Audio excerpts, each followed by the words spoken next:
Hi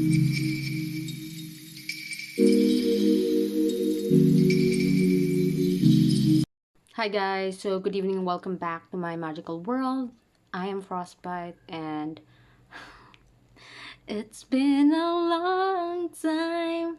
Tagal na guys, no? So, I've been very busy like lately, so it's not yet the peak of my business, but we'll be there. We'll get there, okay? So, ayan, may pimple ako guys. Nakakainis. So, ganito talaga ako. I usually have like one obvious pimple most of the time. Isa lang siya talaga. So, alam mo yun, mga ano, basta, yun na yun. So, it's 10:06 in the evening right now. I haven't been filming for the last couple of days. Not sure when was the last time. So, check nyo na lang guys. Okay? So, so far, I'm kind of like starting a lot of things. Not so much like a lot, but I think three things. I've been working on three simultaneous things. so yeah, so I just wanted to say that. What else? Um I've also been very busy like rearranging my safe space. So, yun lang naman like so far. Also, I've been like adjusting with my current environment. Diba? Kasi it's been for the last 6 months, like from January to June, diba? I'm going there, here and there, over there, over here. So I've been all over the place. That's why this time it's been really calming to know that uh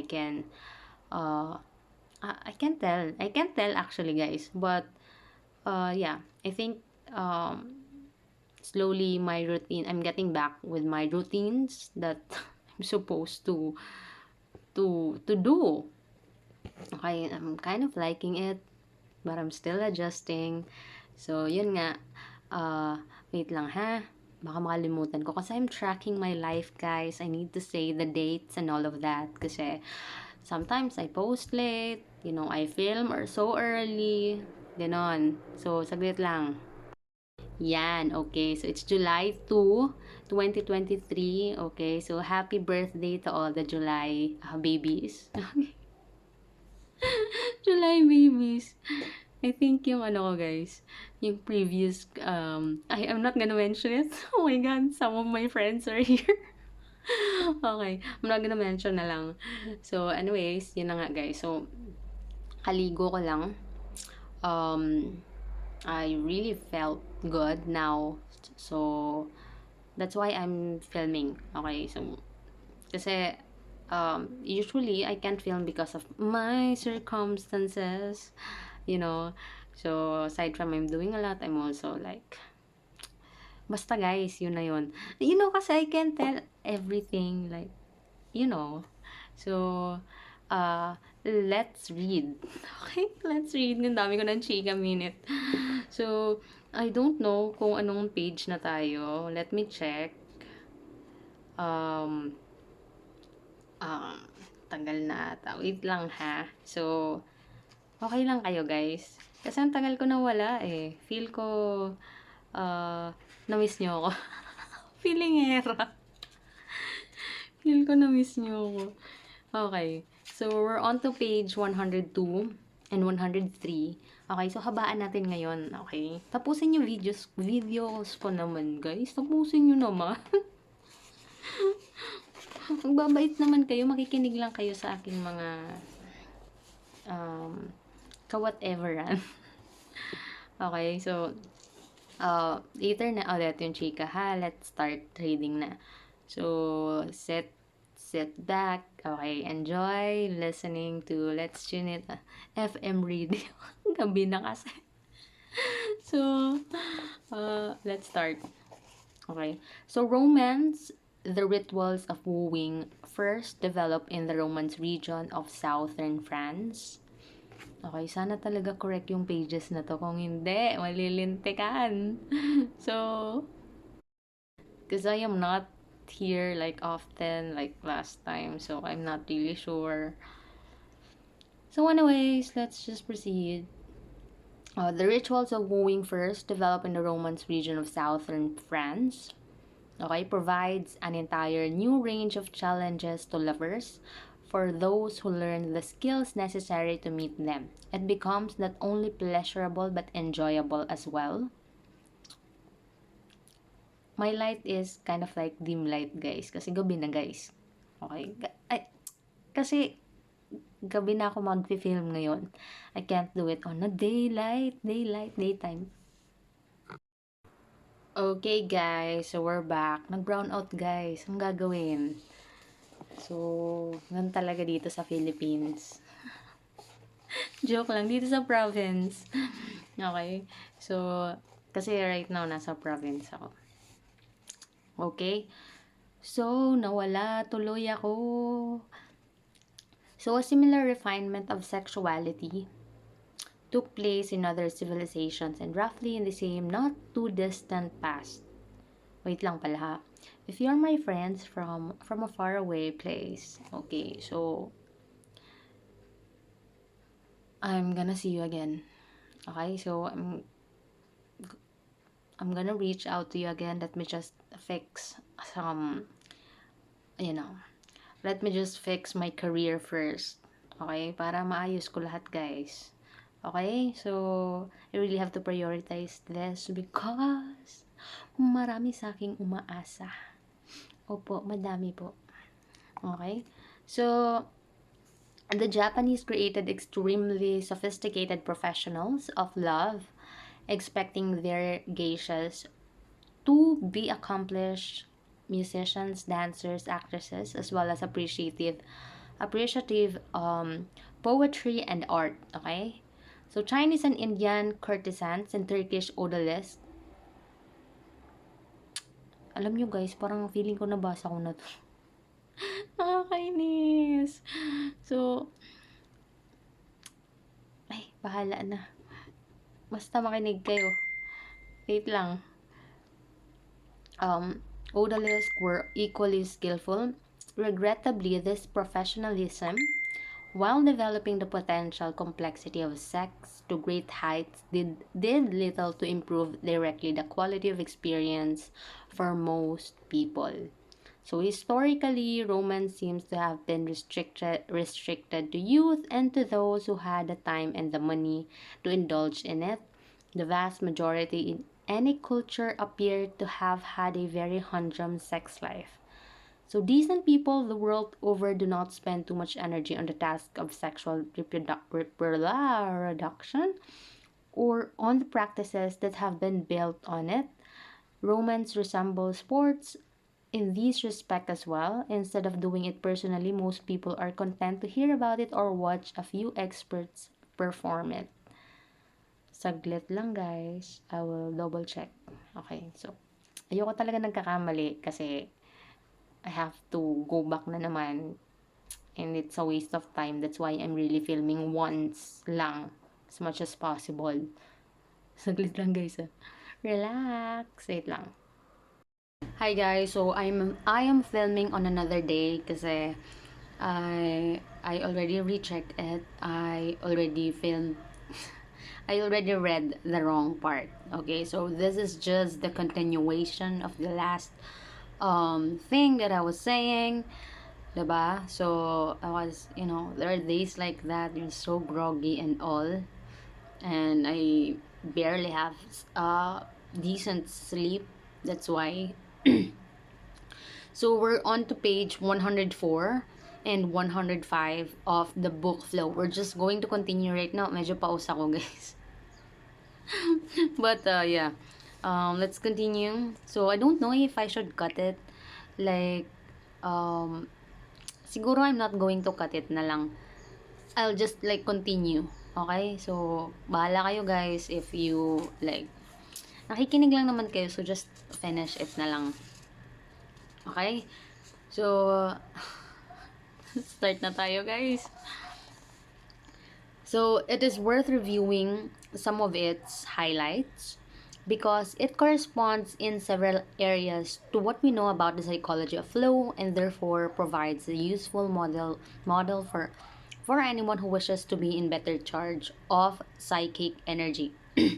Yung boses ko guys, medyo used up siya like lately, so med it's not so in its fullness.